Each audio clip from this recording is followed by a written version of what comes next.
So hey what's up people, I hope all are doing well. So आप सभी का welcome study with Goyal sir के साथ। तो आज हमारा क्लास 8th की एक्सरसाइज 1.1 का पहला क्वेश्चन करने वाला है, जिसके अंदर हम जो है आपने देखो सबसे पहले आपने करना क्या है, जब भी आपने मैथ पढ़ना तो बुक आपके सामने होनी चाहिए। देखो क्वेश्चन में लिख देता हूँ, फिर उसमें जो स्टार्टिंग में टर्म दी होती है उसके बारे में पढ़ना जरूरत है, जिसमें उसमें लिखा हुआ कि यूजिंग अप्रोप्रिएट प्रॉपर्टीज फाइंड।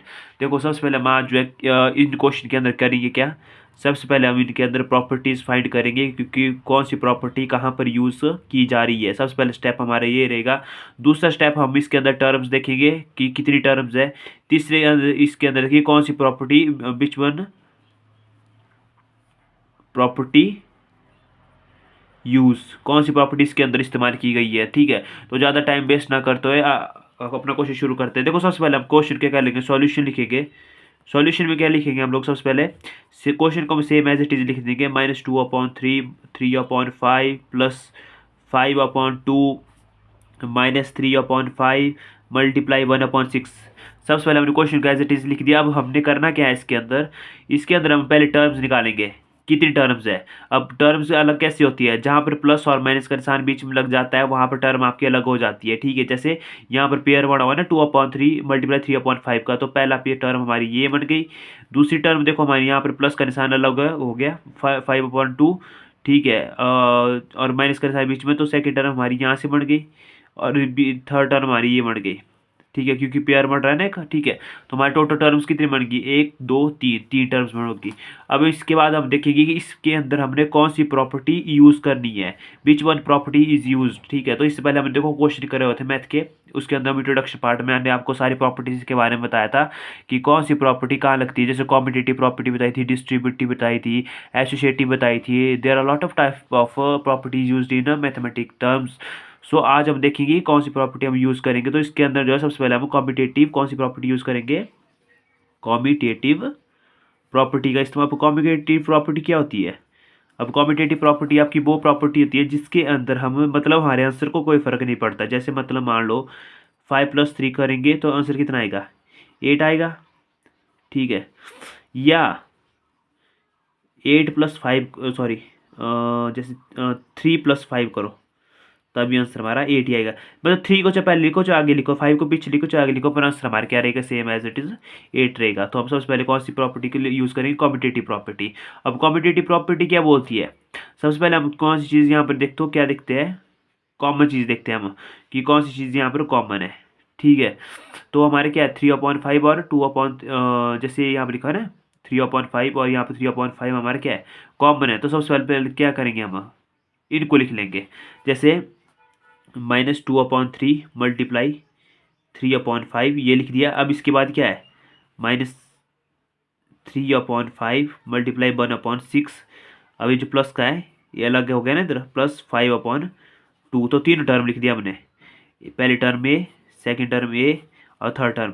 पहली टर्म हमने यहाँ पे लिख दी, और ये जो लास्ट की जो सेम कॉमन थी, ये वाली दोनों कॉमन थी, हमने यहाँ उठा के यहाँ पे लिख दी दूसरी, और ये बीच की दूसरी थी हमने यहाँ पे लिख दी लास्ट में। तो कॉम्पिटिटिव प्रॉपर्टी है, चाहे मैं इधर लिख दूँ चाहे इधर लिख दूँ चाहे इधर लिख दूँ, ये हमारे आंसर हमारा सेम ही आएगा। ठीक है, तो कॉम्पिटिटिव प्रॉपर्टी हमने यहाँ पर इस्तेमाल कर लिया। अब इसके बाद हम क्या करेंगे, अब देखो इसके बाद हम क्या करेंगे, ये मैंने कॉम्पिटेटिव की तरह लिख दिया प्रॉपर तरीके से, मतलब हमने क्वेश्चन को आगे पीछे कर दिया, मतलब जो हमारा क्वेश्चन था उसको हमने आगे पीछे किया, मतलब कोई फर्क नहीं पड़ता है हमारे आंसर को। अब यहाँ पर देखेंगे वो कॉमन कौन सी थी हमारे पास, तो दो थी 3/5 और 3, और यहाँ पर देखो माइनस का निशान क्या है कॉमन दिया, और इधर भी माइनस का निशान कॉमन दिया। तो हम क्या करेंगे, माइनस का निशान लगा देंगे हम नीचे एज इट इज ऐसे, और 3/5 को हम क्या लिख देंगे, नीचे लिख देंगे। ठीक है, 1/5 को हमने लिख देंगे। अब इसके बाद क्या करेंगे, हमारे पास क्या बचा इधर ब्रैकेट 2/3, उसके बाद अब 3/5 को तो हमने कॉमन लिया था। अब यहाँ पर क्या बचा हमारे पास 1/6, तो यहाँ पर क्या लिख देंगे +1/6 ब्रैकेट क्लोज +5/2। ठीक है, इतना समझ आ गया। अब देखो बच्चों, मैं अगर आपको कराना चाहूँ तो उसको फटाफट भी करा सकता हूँ, फिर मैं एक एक स्टेप से इसलिए समझा रहा हूँ ताकि आपको समझ आ जाए। जैसे -3/5 यहाँ पर ही देखो, ये वाली जो चीज़ है ना, ये वाली ये हमने कॉमन ली यहाँ पर, कॉमन का मतलब होता है कि एक ही चीज़ होगी, चाहे एक ही लिखो चाहे दो लिखो, फर्क नहीं पड़ता है, सिर्फ एक ही लिखा हमने इसलिए -3/फाइन, और ये माइनस हमने यहाँ पर लगा दिया। इसके बाद हमारे पास क्या बचा, 2/3 हमने ब्रैकेट में यहाँ लगा दिया। उसके बाद जो प्लस का है बीच में टर्म हमारी 1/6 और ब्रैकेट क्लोज, और लास्ट में क्या बचा हमारे पास +5/2, ठीक है। और इस प्रॉपर्टी को क्या बोलते हैं हम लोग, इसको बोलते हैं हम लोग डिस्ट्रीब्यूटिव प्रॉपर्टी, ठीक है, over the head distributive property. अब इसके बाद हम इसको सॉल्व करेंगे, ठीक है। तो सबसे पहले देखो, जब हमारे पास ऐसी टर्म आ जाती है ना, तो उसके बाद हम इसका एलसीएम लेते हैं। जो 6 और 3 का एलसीएम कैसे निकालते हैं, देखो 6 और 3 का हम एलसीएम निकालेंगे, या 3 माइनस एलसीएम लेंगे, तो सबसे पहले शॉर्ट डेरिवेटिव लेंगे, ठीक है। 2 2 3 ज़ा 6 और 3 1 ज़ा 3, ठीक है।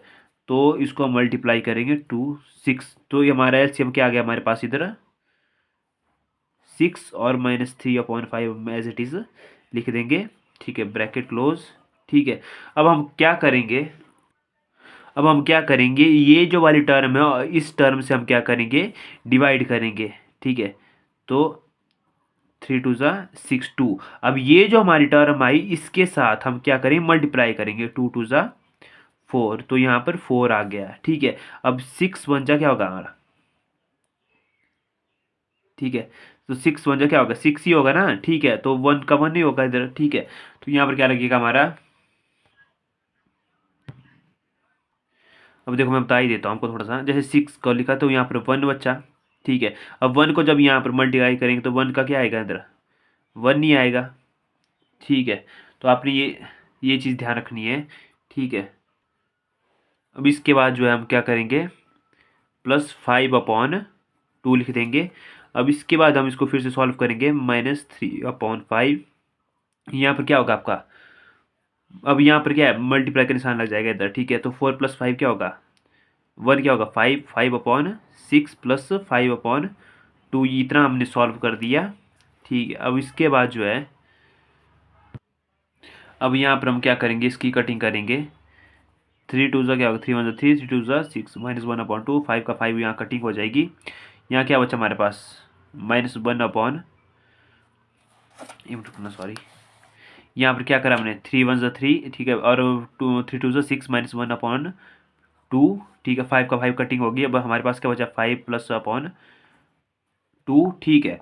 अब हमारे डिनोमिनेटर क्या है, सेम है, तो डिनोमिनेटर सेम हो तो हम क्या करते हैं, उनको एज इट इज सिंगल लिख लेते हैं एक ही, ठीक है। तो यहाँ पर क्या, -1 +5, ठीक है। अब प्लस माइनस क्या होता है, माइनस हो जाता है ना, तो यहाँ पर क्या होगा, 4/2। अब हमारा क्या है इधर देखो, प्लस का निशान है ना पॉजिटिव बड़ी डिजिट के साथ, तो यहाँ पर भी प्लस पॉजिटिव होगा, अगर माइनस में छोटा होता तो छोटा लगता है, तो ये 2 2 सा 4, तो हमारा आंसर क्या आ गया, 2। तो आई होप आपको क्वेश्चन आंसर समझ आ गया होगा। देखो लॉन्ग करवाया मैंने ताकि वीडियो वैसे बड़ी है, पर क्वेश्चन क्या आपको सही ढंग से समझ आ जाएगा किस तरीके से करा हुआ है, एक एक स्टेप मैंने बताया किस तरीके से करना है। अगर आई होप आपको वीडियो अच्छी लगी तो thank you so much. Channel को लाइक एंड शेयर सब्सक्राइब करें। अगर आपको कोई भी क्वेरी है तो मेरे इस कॉन्टैक्ट नंबर पर मेरे से कॉन्टैक्ट करें, और फालतू में कॉलिंग नहीं करनी है, ठीक है। तो इसका नेक्स्ट पार्ट हम नेक्स्ट वीडियो में करेंगे। Thank you so much.